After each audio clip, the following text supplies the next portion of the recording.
Una vez, los Beatles tocaron para la reina y cuando llegó el momento de Twist and Shout, Lennon, que veía a los millonarios que estaban sentados más adelante y la popular con gente normal atrás, dijo: sería genial que para esta canción aplaudieran todos los que están atrás y bueno, los que están más adelante, no sé, pueden agitar sus joyas. En Argentina, en el 72, a Billy Bond y la Pesada le pasó algo así, pero Billy no fue tan sutil. Dijo: rompan todo, y destruyeron el Luna Park. O por lo menos, así nació la leyenda del rompan todo. ¿Querés saber cómo pasó esto? Quédate a escuchar esta apasionante historia de rock.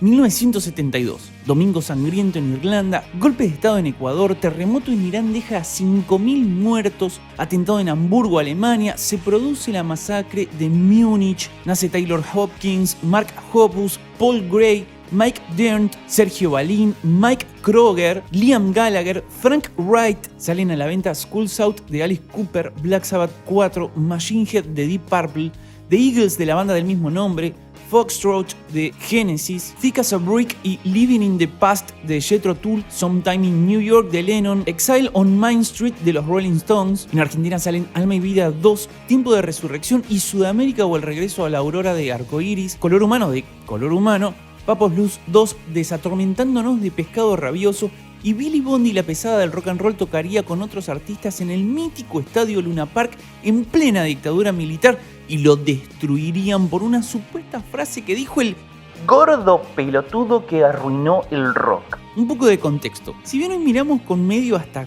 ternura, te diría, la época donde estos viejitos de hoy en día nos dicen que ellos eran rebeldes, lo cierto es que no era joda enfrentarse a una dictadura sin redes sociales que podían dar rienda suelta a toda su crapulencia mientras se vestían con la capa de la impunidad. En esta época te veían con el pelo largo y barba y te cagaban a palazos porque si no tenías dónde reclamar nada. Un par de años después se vendría una dictadura muchísimo más violenta, pero falta para eso. Billy Bond, el Bondo, Billy, era un italiano que cayó en Argentina y se dedicó a la música. A mediados de los 60 era participante del programa juvenil llamado La Escala Musical, el mismo programa donde se había conocido a los Gatos Salvajes, y hoy en día deambula por las redes con sus más de 70 años y parece un viejito pusilánime que lo inventó todo como si hubiese tomado el mismo café que Santolaya, pero realmente su participación en la escena musical rockera embrionaria fue nucleólica y gestacional. Para mediados de los 60, Billy tenía una banda Beatles llamada Los Guantes Negros que además en sus filas contaba con Ricardo Leu, Guillermo Verdaguer, Alberto Walde y Néstor Rama. Acá empieza a decir Billy Bond que ellos eran los primeros en cantar en español, que todos lo copiaron ahí, en fin.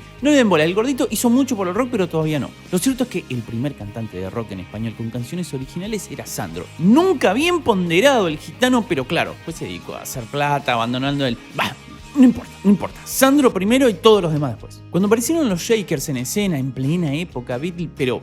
la primera, la de los trajecitos y los instrumentos altos en Estados Unidos e Inglaterra, esta época ya se había terminado, acá recién empezaba. En esa época llegan de Uruguay los Shakers, los Beatles uruguayos, los Mockers, los Rolling Stones uruguayos, y la Escala Musical desplaza de su programación habitual a los Guantes Negros, que después editarían algún disco y qué sé yo, pero bueno, la banda murió después.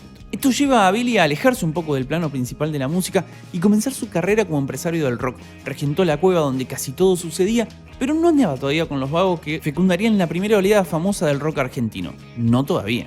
A principios de los 70 el Bondo trabajaba en conjunto con Mandioca y Jorge Álvarez hasta que el sello Mandioca desaparece, y esta jodita fue muy interesante porque a nadie le interesaba producir un grupo de pelilargos rebeldes que hacían cosas raras, no comerciales, que no inspiraban confianza, esa gente que cuando andaban por la calle las viejas al verlos abrazaban la cartera, y así como nació la Pesada del rock and roll. Ahí empezaron a caer todos los que andaban en la deriva de las compañías que no los bancaban y les permitían grabar sus trabajos. Sumado a esto, se habían separado Almendra, Manal, Los Gatos, y todo el colectivo de la Cueva y de la Perla de Once terminó por caer. Así es como Billy, en su etapa como empresario de la música, había conseguido los recursos necesarios para aglutinar a toda esta gente y darles un espacio para que pudieran cumplir sus húmedos sueños musicales. Con la Pesada grabaron como bandas de muchos artistas: Raúl Porchetto, Sui Generis, Claudio Gavi, Jorge Pinchevsky, Ubero Díaz, Donna Carol, Alejandro Medina, David Lebón, en fin.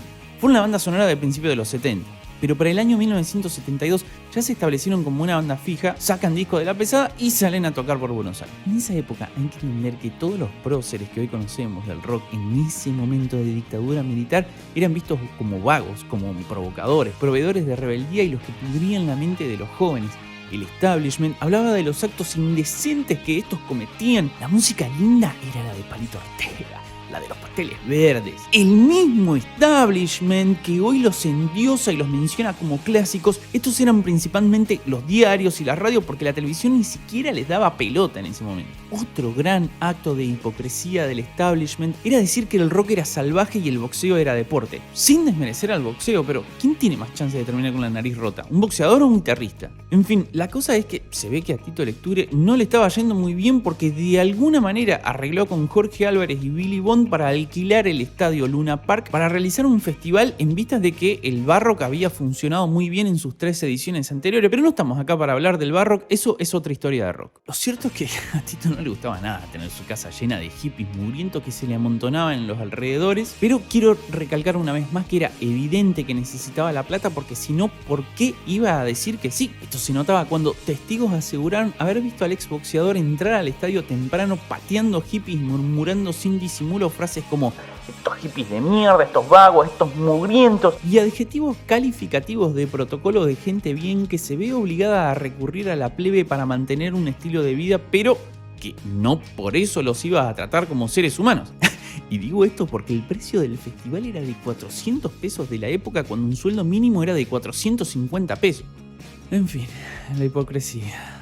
El día del festival ya había empezado mal. Lecture, tratando a los asistentes que esperaban en la puerta como si fueran la peste bubónica, iba a reunirse con Álvarez, Bond y Gavis, que eran los organizadores por parte de los músicos. Gavis cuenta que habitualmente en este tipo de eventos solían llevar a la familia, pero en vistas de que el ambiente no parecía muy amistoso, Álvarez, que era amigo de un comisario del Departamento Policial de Buenos Aires, dijo que esperen, que iba a llamar a un amigo, que le iba a contar cómo venía la mano. ¿Qué quiere decir esto? Ahora, yo sé que va a sonar raro, pero tengan en cuenta que estamos hablando de una Argentina en donde andabas por la calle vestido como un hippie, la policía te paraba porque tenías el pelo largo, o sea, esa era la excusa, y de repente te ponían contra la pared, te cortaban el pelo en medio de la calle, te apuntaban por si te rebelabas, y la gente que pasaba por al lado, algunos se hacían los que no veían nada, pocos se lamentaban, y otros muchos festejaban como si fuera un triunfo el acontecimiento. Entonces Álvarez llamó a su amigo de apuestas ilegales, que resultó ser comisario, y le comenta que la onda venía mal, que la policía tenía orden de llevarse al calabozo al menos 200 vagos para justificar que iban a mandar el grupo de choque por las dudas, estaba todo planeado para la redada. Entonces era de imaginarse que se la veían venir, pero ya estaba en el día, ya no se podían echar atrás, ¿qué iban a hacer? Todos los músicos invitaron a no venir a los familiares porque estaba todo podrido y olía mal. Pequeña pausa acá. ¿Por qué querría la policía golpear a participantes de un concierto con su fuerza más violenta y mejor preparada para desmadres? Si los hippies predicaban la paz. Y esto era un concierto, no era una manifestación contra el gobierno, que estaba autoimpuesto. ¿Por qué Tito aceptó a los hippies? ¿Por plata? ¿Y por qué llamó a la policía? ¿Por qué no contrataron seguridad privada? Otra pregunta, ¿qué pensaban que iba a pasar? ¿Que los 200 detenidos que eran requisito para justificar el operativo se iban a conseguir pacíficamente? ¿Cuál era el plan? Que la policía, sospechada de delitos contra la humanidad como lo eran todos los policías de la época, se iban a acercar a un barbudo a decirle: disculpe señor, necesito cumplir con un requisito de mi capitán y que me acompañe al móvil policial porque lo vamos a tener que llevar a un calabozo que huele a humedad con un serio riesgo de que se pesque una enfermedad respiratoria que probablemente lo mate o le deje secuelas de por vida y que pase la noche ahí. Y el hippie, ¿qué iba a decir?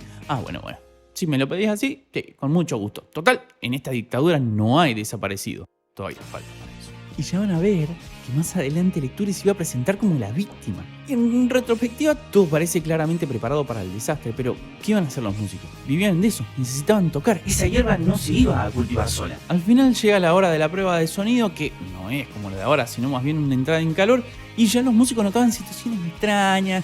Las plateas, que por lo general son las que están más cercanas al escenario, estaban prácticamente vacías y las populares más atrás, llenas y separadas por rejas gigantes. Tito se vanagloriaba de estas rejas. ¿Sabés las batallas que se bancó?, le dijo en algún momento a Alejandro Medina. El clima estaba enrarecido, la gente en ebullición, los policías ansiosos y con las macanas afiladas y aceitadas. Los músicos no querían salir. Ese día van a tocar Aquelarre, Color Humano, La Pesada, Lito Nevia, Papos Blues y Pescado Rabioso. Pero todos temían que algo malo fuera a pasar. La única banda que sí se animó a salir fue La Pesada. Ya estaban ahí, ¿qué iban a hacer? Y empezaron. Y cuando tocaron uno o dos temas, la gente empezó a mover las rejas con ganas de pasarse para la platea, que estaba prácticamente vacía. Y Billy les dijo que tuvieran cuidado, que se iban a lastimar, mientras de reojo miraba a la policía que se relamía con la excusa perfecta para reprimir, hasta que finalmente tuvieron su oportunidad y no la dejaron pasar. Los testigos de la época dicen que el gordo con el micrófono en la mano le decía a la gente que no respondiera a la violencia, que evidentemente por estas declaraciones que él hizo,